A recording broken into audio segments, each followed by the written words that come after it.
Chapter 6. Mirror, mirror, let me in. We find 12 mirrors in the castle. The mirror in the queen's room, the king's room, the princess' room, the guest's room, the maid's room. There are even 2 in the ballroom. None of them work, and knocking on them isn't always easy either. There was a maid in the queen's room. We told her that Her Majesty requested her presence downstairs so that we could continue exploring. If we don't stop exploring soon, we are definitely going to get caught. Now what? We've tried them all of them, Jonah huffs after we visited every room thrice. Maybe the magic mirror isn't at the palace, I say. Maybe it's at Cinderella's house. Snow White lived in the palace before she had to run away, so maybe the portal is where the main character originally lives, before she gets to live happily ever after. But we don't even know where Cinderella lives. We can follow her home, I say. She knows where she lives. Do you think she's still here? Jonah asks. Wait, what time is it? I glance down at my watch. Oh no, I'm not wearing my watch. I took it off last night before bed. Not that my watch would tell me what time it is here, but it would tell me what time it is at home so we could get home before my parents wake up. And now I have no idea what time it is in Smithville. Ah! Jonah follows me sneakily down the hallway back into the ballroom, and I spot a huge round clock hanging on the far wall. It's 11:55. I scan the room for Cinderella and spot her dancing with the prince. Now the clock says 11:56.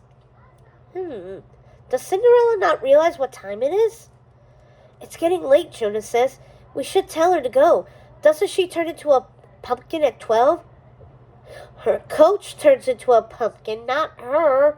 I grab hold of his sleeve. But no, don't do anything.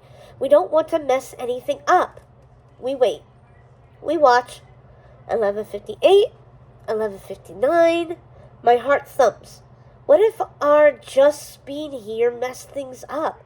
What if we don't have to do anything but be here and the story changes anyway? What if she changes back into her rags right here and everyone gasps and freaks out and the prince doesn't want to marry her after all? 12. Ding dong, ding dong, ding dong. Cinderella looks up at the clock. Her face pales when she sees the time. She looks at the prince, says goodbye, and then sprints, like really fast. She makes a mad dash right out of there. She doesn't look back. She just goes. Zoom! Rhymes with flume. We have to follow her, I order Jonah, and sprint right behind her. If we lose her, we won't know where she lives. At least we didn't mess up the story, Jonah calls out. We follow her outside. She's running down the steps of the palace, and the prince is chasing after her. She's in the front. Jonah and I are to her left, and the prince is behind us. We're a triangle on the move. On the bottom step, her glass slipper falls off, just like it's supposed to. Yes! We didn't mess anything up. She glances back for a second, but sees the prince behind her and doesn't stop moving. She just goes! Wait! The prince yells. I look behind and see that he stopped. He bends down and picks up the slipper.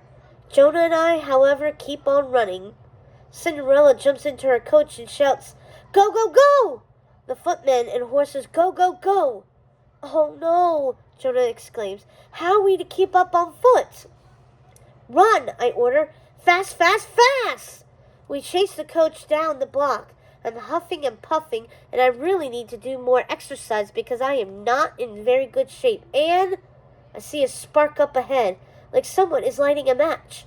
The coach begins to glimmer. The horses are shaking. Something is happening. Kabam! The coach is shrinking. The horses are shrinking. The footmen are shrinking. Poof! Cinderella is sitting on her butt in the middle of the street next to a squashed pumpkin. The horses are mice. The footmen are lizards. The coachman is a rat.